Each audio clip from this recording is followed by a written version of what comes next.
Hi friends, host Eric here, host Talking with Famous People. I want to respond to some comments, and I'm going to start with this one. This is generally about comments and stuff, so this is a good one to start with.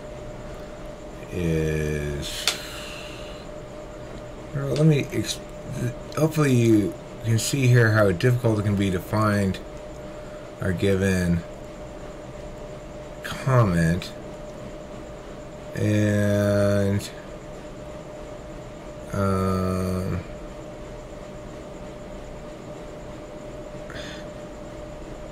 I'm not deleting any fucking comments. Jesus Christ. I have deleted comments. When someone's being abusive or talking shit about Kim, I'll delete it. When somebody's by even abusive, I have a very narrow definition of that, right? Like, if somebody's talking shit about Kim, I'll delete that. What else do I delete? In general, if somebody's talking shit about somebody other than me, I might delete it. And if somebody's being just obviously trolly or nasty for no good reason at all, and just not even linked to anything, just being trolly or nasty, I might delete that sometimes. But not in a back and forth, for sure. So, I mean, I have it in me, potentially, but I definitely don't have it in me to double and triple down like this, because the cost would be too great. I can't even conceive of the wrath that the slabs would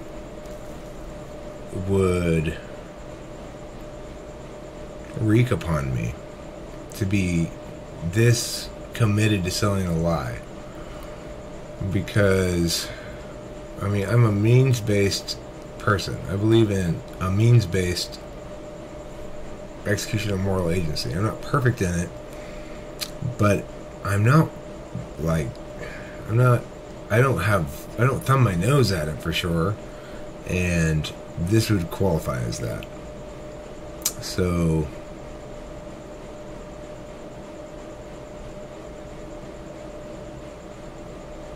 yeah, that's not what I wanted to comment about. I'm looking for a specific comment. Where the fuck is it? Maybe I gotta refresh this thing.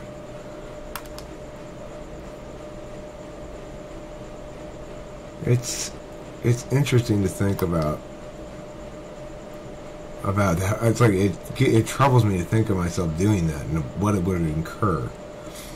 Eric, I'll hunt you down and assassinate you if you keep entertaining these inconsiderate retards you call commenters. I'll not allow it. You can only go so far before I put my foot down and say, I'm going to post a kind of scathing comment with some flagrancies. I like wasting my time with this content, but this is too bare bones. Bottom line is Christopher Hall doesn't even earn a response because it's so obvious he was aesthetically wrong. One thing I like about Primal Fuckhead is he's concerned about the aesthetics of things. It's like the reason that failed is because it failed as art. I appreciate that worldview. I also like to evaluate the aesthetics of things, and although I'm much less consistent about doing it than you are, so I heartily approve of that frame. Your response doesn't take into task for being a shit commenter, and this will in no way ameliorate the problem of the dregs of your channel, aka everyone but me and whoever manages not to make an ass of themselves, dictating what content you make. I get that it's good to always take what people say as an actual judgment, but then you also have to point out that they're totally unaware that they're making an argument as well as that what they're saying is wrong. These troglodytes don't deserve to think they're right, much less that they have actual positions in the first place. They're just mosquitoes sucking blood and treating it like a big kill and total fucking bitches. I will kill you and them. I want all of you to eat shit, kill everyone. Well, I gave him a thumbs up. At first I gave him a heart, and then I was like, I can't give that a heart because of this stuff. Listen, I get that you're doing this satirically. I'm assuming you are. I certainly, for sure as hell, hope you are. But I just wouldn't even do that at all. There are risks to saying, I'm going to kill you, or stuff like that. You'll never hear me saying that. You'll never hear me threatening any kind of violence, even in jest, because it, you can taking it out of context means removing the jest from it, and when it's read off in the transcripts, it's not going to sound good. There's all sorts of shit that if read out of context isn't going to sound good, but if read in context is going to sound good.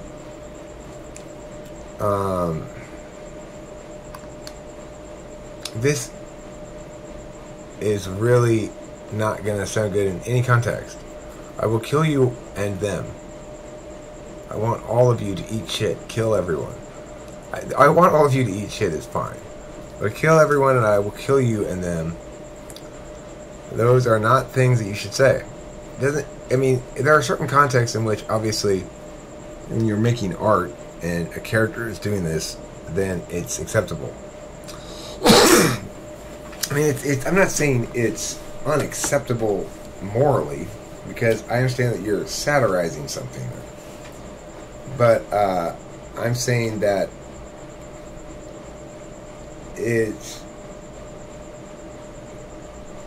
I just wouldn't do it. I wouldn't play around with it.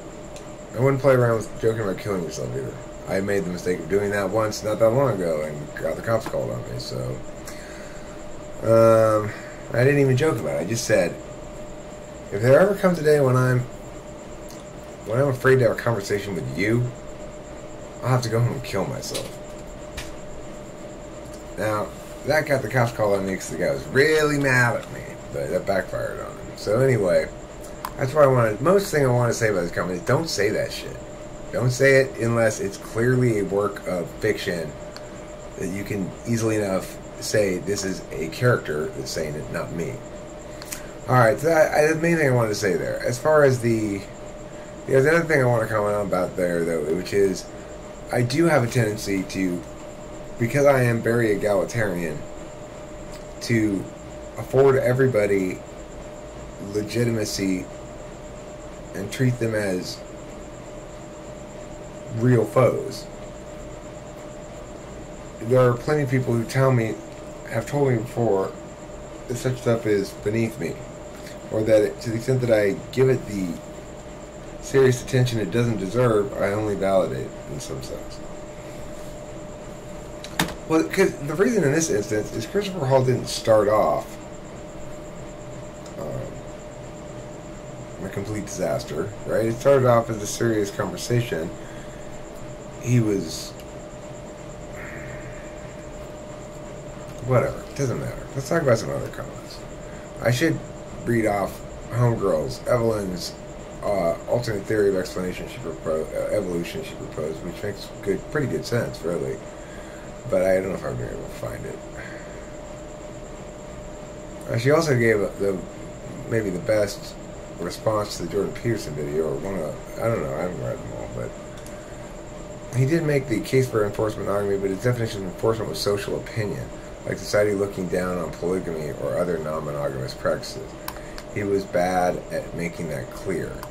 The way the conversation went, it was very easy for disingenuous interpretations, like in the article. Same way they did with should women wear lipstick at work. He meant it as an intellectual exercise and not a claim that women shouldn't. Yeah, that's very... I don't need to say it because I'm going to make it... I'm saying it in the video. I don't need to type it. See forthcoming video. See forthcoming video for reply to this. I agree. A lot of stuff he's doing are thought exercises and discussing things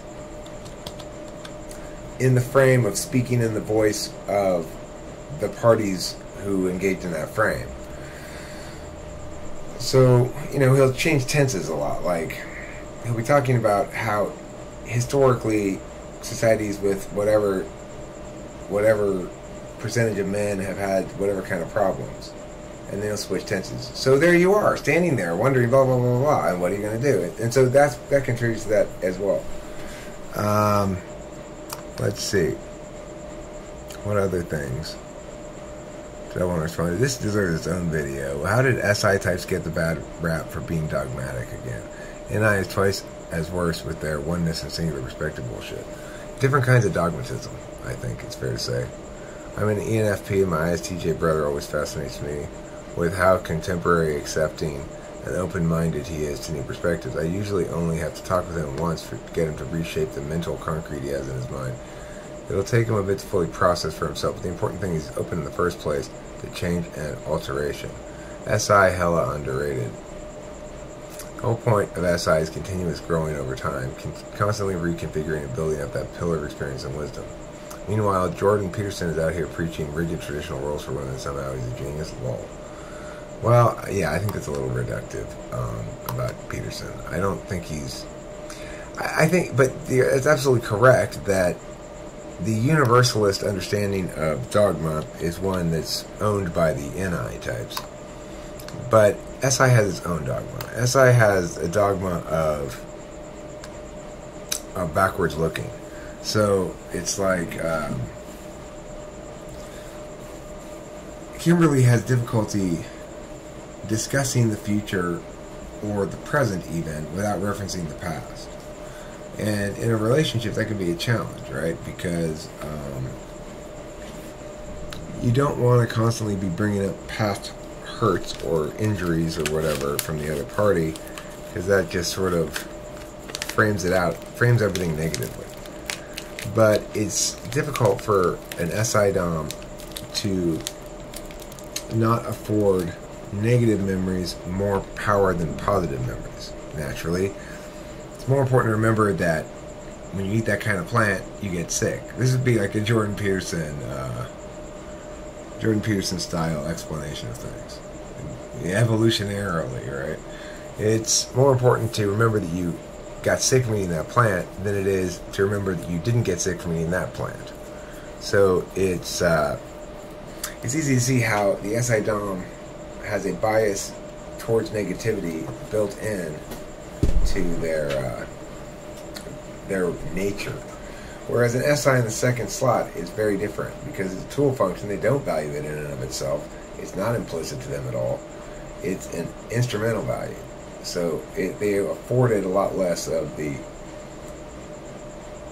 I mean, the fact that they're not a knower first. SI Doms are knowers first. And what they know most clearly is the negative stuff that's happened before. That's what they know most clearly. So, that's its own kind of dogma, in a sense. It's its own dogma towards reliability and repeatability over novelty when they conflict, which is almost always. Novelty is always going to involve some risk. There's a resistance to novelty. It doesn't mean they're not open. I agree. They're open, but, that doesn't change the fact that they're paddling the other direction much of the time. Somebody like SI in the fourth slot, like me, or third slot SI, like INFP, INTP, we're balanced knowers. INTP has an almost conscious usage of NI in the sixth slot, but countervalued. They don't like singular truths because it prevents them from using their tool function of ideating out new stuff. The third slot SI means knowing's aspirational. It's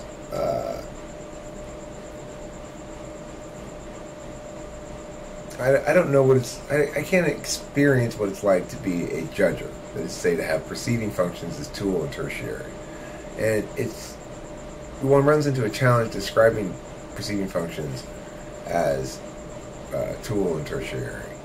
Because, like when I'm describing judging functions as tool and tertiary, like my own, TI and FE, the conflict between them and the complement between them is clear.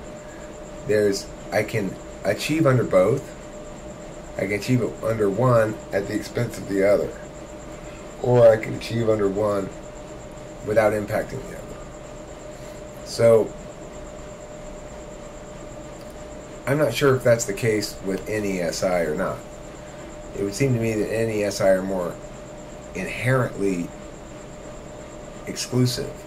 That to pursue novelty is necessary to incur risk and deviate from that which is known from before.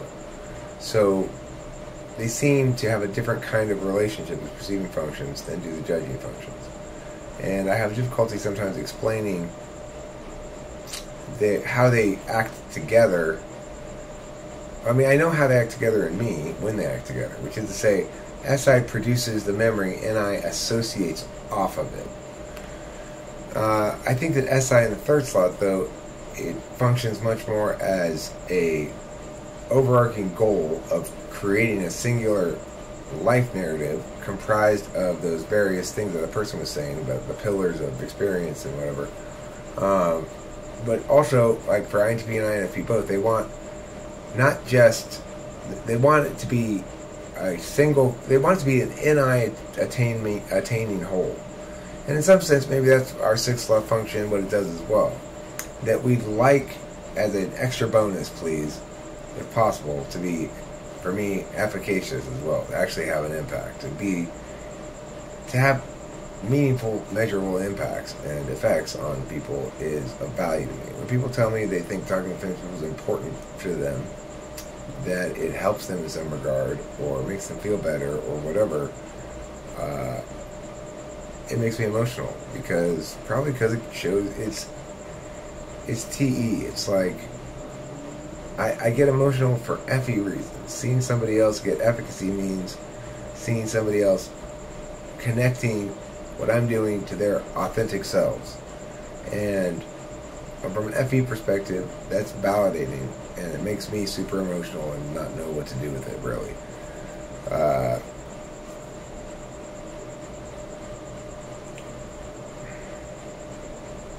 Well, I strayed a little bit from my comment reacting plan here. Shad, I've come to Eric's defense here. Thank you. Appreciate that. This is her hypothesis. Here it is. When populations are isolated, there is a smaller genetic pool which results in more genetic defects, more susceptible to infectious viruses, are able to write their DNA into their host DNA. Many retroviruses can do this without damage to the host. We know there are at least some proteins, some of which are necessary for a viable human pregnancy, that can be traced to virus origins. Organisms that are susceptible due to premise number one have more viral interference in the genome. There is a rapid expansion of genetic changes made by whatever local viruses. Just maybe many of the same changes are present in many organisms. Mutations that are viable survive, potentially creating a new strand of species if a subset of the mutated organisms can no longer procreate with the old ones. Yeah, I mean, what I said in response is a better explanation than the status quo, for sure. Obviously, it has some problems like, well, how do you explain pre-virus evolution? But regardless, review videos are good when there's something of substance to review. Stick to your strengths. Your NETI perspective is interesting in reviewing videos that make claims about things that matter. Yeah, I mean, I would like to. But see, you're obviously a heavy TI user, Evelyn. I don't know if you could be an ISTP, you could be an INTP, probably an INTP, based on the fact that you use your tool function to come up with this notion. That's pretty good. So, probably an INTP. I would also add that there are a lot of the same technical pathways, biochemical pathways in many different species, so they have to be genetically related somehow. For example, lobsters having the same serotonin pathways that humans do. Okay, well, what do you mean genetically related? Like, that's an interesting point. If we were to imagine that instead of, let's imagine a creationist perspective, that something just put everything here.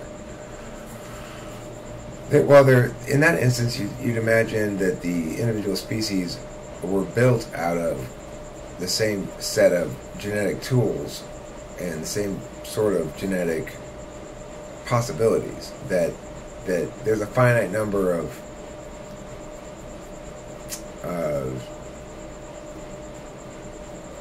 genetic angles of attack and an almost infinite number, or maybe infinite number of permutations and combinations and mutations therefrom. But you got to start with something and then see to what extent it adapts over time, or how things get adapted, and how humans have adapted wolves into domesticated wolves. And but they're still wolves, and they can still mate together. So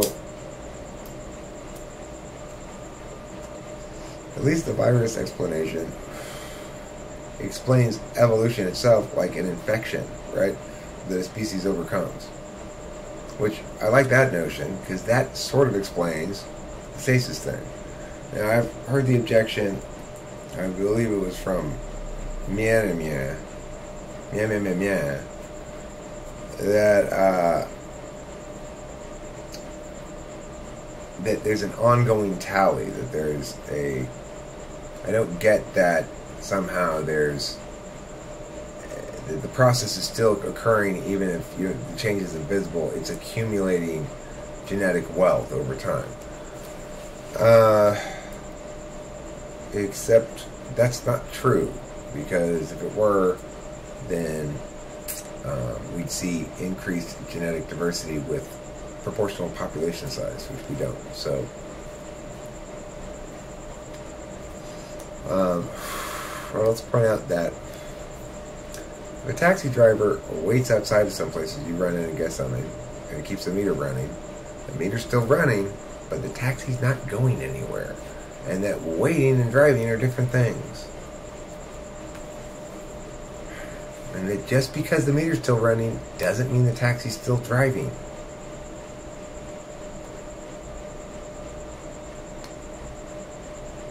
What is this? Why do I have this up? This is not what I need. Those are lyrics for this song I'm working on. I need to be showing everybody my unfinished lyrics. Let's see. It really is. Thank you, Sander. It is a great way to set example for the other flies. Those fucking flies need to die. I hate them so much. C says, I'd like to hear your thoughts on Peterson being a social 5. I'm fairly certain he is one if you read the Beatrice Chestnut description of this subtype. It's almost uncanny how similar his worldview is to her description. Do you know of her work? I think one of the best descriptions of subtypes. I will Google it, okay? I will Google it, see. Social 5 according to Beatrice Chestnut. Chestnuts. Are those nuts on your chest? Let's see. Beatrice Chestnut. And the Social 5.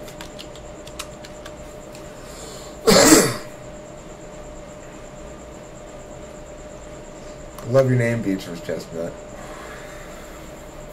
Got a great name. Beatrice Chestnut. Although, if you had your last name was Chestnut, what first name would you pick for your child? I'd pick Best Gut. My child's name would therefore be Best Gut Chestnut. Middle name?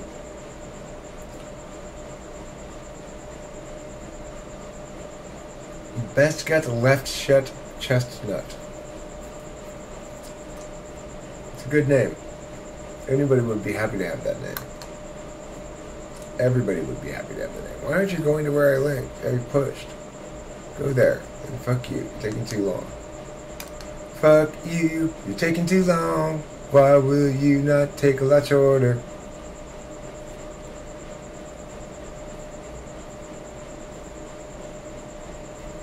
Alright, so let's see what it says. Social 5s. The passion of avarice is connected to knowledge. These 5s don't need the nourishment relationships provide because their passion for knowledge somehow compensates for what they might get from direct human contact. It's as if they have an intuition that they can find everything they need through the mind. Needs for people or for emotional sustenance get displaced by thirst for knowledge. The name of this subtype is totem, which communicates their need for super ideals. As a need to relate to people who share their intellectual values, interests, and ideals. The image of a totem suggests both height and a character that is constructed like an object rather than a human being. These fives do not relate to regular people in everyday life. They relate to easily idealized experts who share their ideals, to people who display what they see as outstanding characteristics based on shared values and knowledge of who they can keep at a certain distance. One social five I know says he collects people who share his interests and values. Social five, the avarice gets acted out through a greedy search for the ultimate ideals that will provide a sense of meaning by connecting them to something special, thereby elevating their life. The social five's passion is the need for the essential, the sublime, the extraordinary, instead of what is here and now. In line with this need for relationships based on shared ideals, social fives have a tendency to look upward toward higher values. According to Naraho, they look toward the stars and care little for lifetime. He's probably talking specifically about INFJ fives. I think Jordan Peterson is an INFJ. Social fives are looking for the ultimate meaning in life, motivated by an underlying sense that things are meaningless unless the ultimate meaning is found. This five's drive to find the extraordinary underscores a polarity that may proceed between extraordinariness and meaninglessness. They look for meaning to avoid a fearful sense that the world is meaningless, but in their search for meaning, they orient themselves so much toward finding the quintessence of life, the extraordinary, that they may become disinterested in everyday life.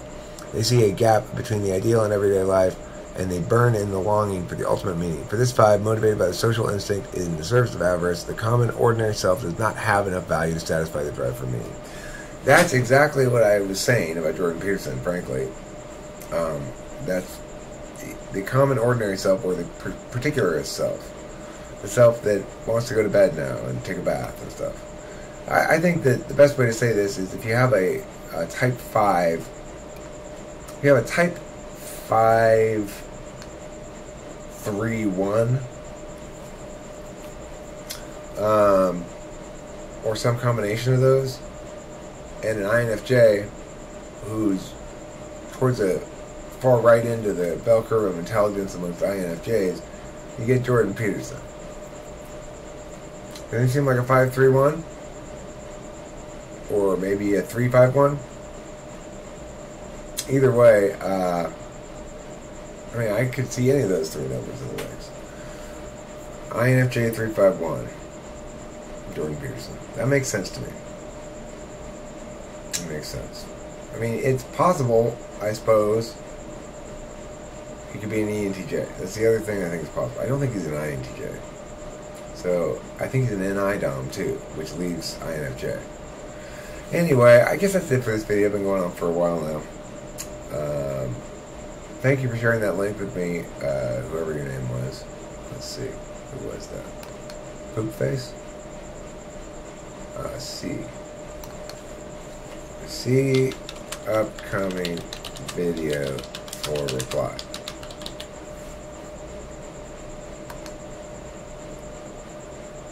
Matt Christensen seems to be an INTP. That's what I have pegged as too. Susie, not feminine. You must be lacking in aesthetics and behaviors. She is feminine. She's feminine in her nature. She's just not feminine in her displays. Like, you know, she doesn't keep a tidy desk with little pictures of cats on it and shit. She has lots of cats, don't get me wrong. That's not really very important. Okay, so, thanks for watching. Don't forget to eat plenty of cheese. Amen.